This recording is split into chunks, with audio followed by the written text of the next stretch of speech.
원리셈 초등 1단계 해설을 하겠습니다. 전체 모습을 한번 보고 어머님들이 그냥 집에서 가르치시면 놓칠 수 있는 의도 이런 부분들을 딱 짚어서 상세하게 알려드릴 테니까 아이들 지도하는 데 도움 되셨으면 좋겠습니다.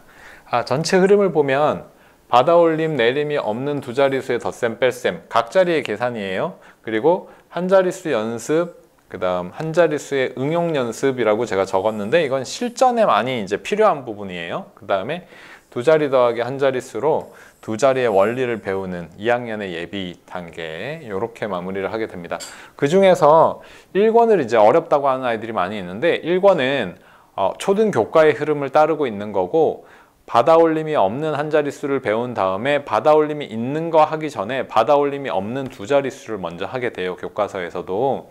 그런데 아이들이 어려워하는 것은 수가 확장되면 아이들은 다들 어려워해요. 학년이 올라가면서 똑같은 현상을 겪게 되는데 지금 같은 경우는 연산 연습이 부족해서 어렵다고 생각하시면 안 돼요. 무조건 많이 풀려야 된다, 더 연습이 부족한가 이렇게 생각하시면 안 되고 각 자리에 대한 자릿수에 대한 개념이 부족해서 그래요. 얘는 연산이 뭐 더 어려운 걸 배운다라기보다는 받아올림 없는 연산을 배웠으면 답을 할 수 있는 부분인데 그 받아올림 없는 연산과는 별개로 각 자리에 대한 개념을 분명히 알아야 된다는 거죠. 그래서 그 부분 위주로 꼭 공부를 하도록 하세요. 그 다음에 2권, 3권은 뒤에 조금 더 자세하게 설명해 드리겠습니다. 5권과 함께. 4권은 세수의 덧셈과 뺄셈으로 앞에서부터 차례로 계산하는 걸 기본적으로 연습을 하고 그 다음에 순서 바꾸는 것까지 하는데 실전이라고 했죠. 순서 바꾸는 것까지 하는데 일단 한 자릿수 연산의 연습이라고도 바라봐도 되고요. 그 다음에 실전에 필요한 조금 더 공부한다 이렇게 보면 되겠습니다.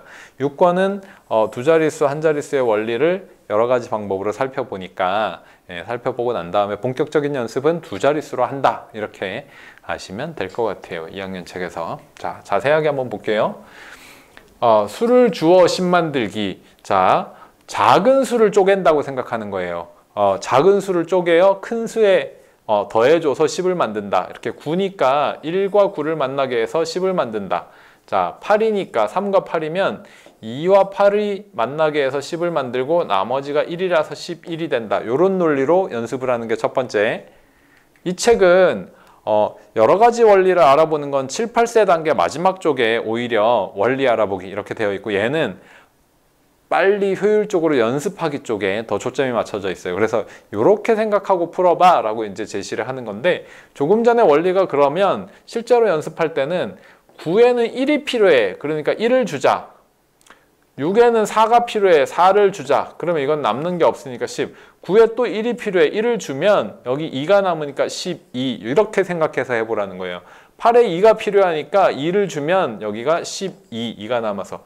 이렇게 생각해서 하라는 겁니다. 이게 2권의 이제 덧셈 구구 내용이고 뺄셈 구구에서는 두 가지 이제 제시를 하는데 하나는 뭐냐 하면 빼는 수가 작거나 빼는 수와 그 다음에 빼어지는 수의 1의 자리의 차이가 작으면 3에서 이만큼 여기 앞에 있는 이만큼을 빼고 1을 더 뺀다. 이런 개념으로 하면 작은 수끼리 계산이 돼서 좀 더 쉽고 간편합니다. 실제 아이들 중에도 안 가르쳐 줬는데도 이렇게 뺄셈하는 아이들이 있어요. 자, 11 빼기 3이다 하면 1을 빼서 10을 만들고 2를 더 뺀다 하는 거예요. 그래서 10 빼기 2는 8 이렇게 만드는 거죠.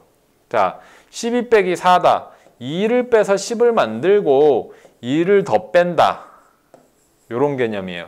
그러면은 빼는 수가 커지면 어떻게 되느냐? 빼는 수가 커지면 원래 우리가 뺄셈 어머님들이 다 알고 있는 것처럼 10에서 13을 갈라서 오히려 이제 13을 가르는 거예요. 10에서 빼고 나머지를 더한다. 요 개념이 더 쉽고요. 이거는. 왜냐하면 10 빼기 9, 10 빼기 8, 10 빼기 7 이런 게 이제 계산이 쉬우니까 큰 수를 안 만드는 거예요. 결과들이 다 작은 수가 가능하면 작은 수가 남게 하는 거예요. 그게 조금 더 쉽습니다. 이렇게 셈을 한다. 물론 이렇게 될 수도 있어요. 18 빼기 9다. 그러면 10 빼기 9 하는 것도 편하지만 지금은 8하고 9하고 차이가 1이니까 8 빼고 1 빼면 10 빼기 1의 결과로 9가 된다. 이런 식으로 생각하는 것도 바로 앞의 방법을 뒤에 수가 크더라도 차이가 작으면 이리저리끼리 차이가 작으면 그렇게 할 수도 있다. 이렇게 이제 할 수 있는 거죠. 넘어가면 보수학습이에요. 보수학습을 하는데 이렇게 더하기식 2개, 빼기식 2개를 적는 건 아이들이 어렵지 않게 할 거예요. 근데 얘를 왜 하는지를 알아야 돼요. 왜 하는지. 교과서도 이런 흐름인데 네모 구하기를 하기 위해서 하는 거거든요. 이걸 하고 나면 여기에서 자 막대로 이미지화 해볼게요. 막대로. 합이 되는 14는 8을 붙인 것과 6을 붙인 것의 합인데 이때 8을 빼면 6이 나오고 6을 빼면 8이 나온다는 것을 이미지화해서 아는 거예요. 그래서 만약에 7 더하기 네모는 15다 하면 자 더해서 15인데 수직선으로도 뒤에 제시가 됩니다. 15인데 7을 빼면 네모가 나오고 네모를 빼면 7이 나온다. 이런 이미지를 알아야 된다는 거예요. 그래서 네모는 15 빼기 7을 하는 거죠. 이항으로 가르치시면 안 돼요. 이 단계에서는 교과서에서도 다 이항보다는 이렇게 보수 관계를 알아서 어떤 합이 되는 수는 두 수로 나누어서 더해지는 관계가 있다라고 하면 하나를 빼면 다른 게 나오고 또 하나를 빼면 다른 게 나온다.